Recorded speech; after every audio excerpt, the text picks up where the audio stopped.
The polls in all of Russia's 11 time zones are now officially closed for their presidential election.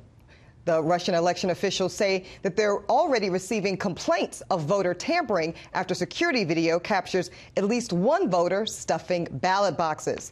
Results are expected within the next couple of hours. Of course, all signs pointing to the re-election of the incumbent, President Vladimir Putin. Joining us now with election analysis is Dr. Alan Mendoza. He's the executive director of the Henry Jackson Society. Thank you, Doctor. Hello. Okay, so Vladimir Putin is likely walking into a fourth term as the president, and this is amid really an emboldened Vladimir Putin. We see more aggression from Putin and his regime. We see more meddling in the elections internationally. We are seeing even the use here with this nerve agent of chemical weapons. So as we talk about how to scale back, how to shrink his command, his influence, and really this emboldened Vladimir Putin here, we have increased sanctions. We know we've done that recently here at the U.S. But you talk about another method, potentially, that might have a more direct economic impact. Dr. Mendoza, tell us what you suggest around really crippling a pretty weak Russian economy that might have a better impact. Well, I think there are so many things we can do to try and put Mr. Putin back into the box that he's successfully escaped from over the past few years. I mean, firstly, you've got to target his elite a bit better. I mean, this is a sort of criminal regime that runs on allowing people around it to get rich. If you can sanction the individuals around him on human rights or corruption charges, you can impound their assets, you can seize them, then you're going to hurt them directly and make them think it's not so rosy after all to have life with him. But we talk in more general terms about sanctions and their effect. These only work if we can do it in conjunction with one another. There's no point in Britain, for example, doing one set of things, the US doing another, and the European Union doing a third. We have to, I think, be united in the financial sanctions we apply on the regime, and things we can do would echo what we did with Iran, for example, before the nuclear deal, which brought Iran to its knees. It involved starving Iran of the ability to raise money internationally to pay its debts. It involved also placing sanctions on people trying to trade with Iran as third parties as well. So we've got lots of tools we can use if we want to push him back. Sure. And a lot of people really express skepticism when it comes to sanctions, right?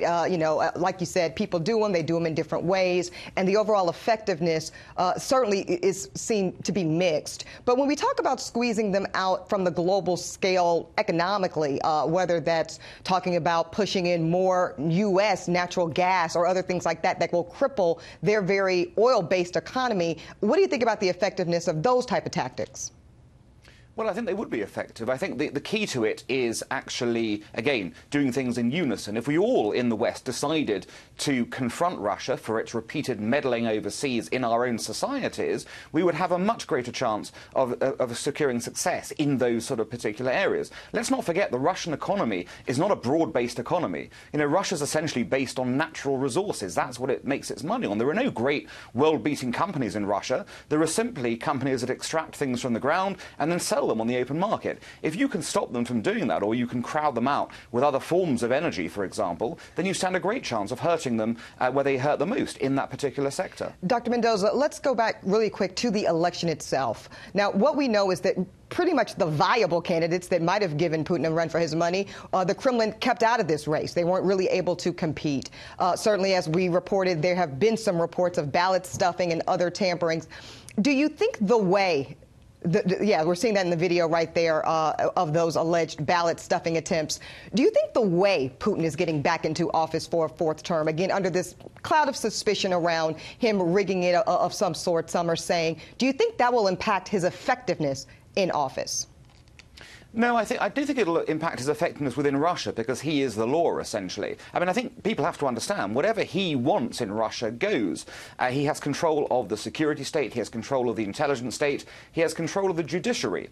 What he's trying to do with these measures is to show he's actually popular, whereas in reality most Russians are quite happy just to ignore the elections and get on with life. What he's trying to do is show that he's immensely popular by doing things like election irregularities, busing people into polls, stopping viable candidates candidates from standing and having basically a circus of weak candidates around to show he's the strong man. I mean, even the date of the election was chosen specifically this time to coincide with the annexation of Crimea. It was designed specifically to show Russians, I'm the strong man, come and back my agenda. But you know what? It's a weak man who has to rely on these kind of tools and tactics to get elected. And the reality is, in a fair fight, when he didn't have the resources of the state against him, I reckon a strong candidate like Alexei Navalny would take Mr. Putin in a free fight and a free poll. Right. Well, I guess we'll never know, though, because it looks like certainly we're going to have round 4 here for Vladimir Putin. Enjoy that South Florida weather. Dr. Mendoza, thank you so much for being with us. Pleasure as always.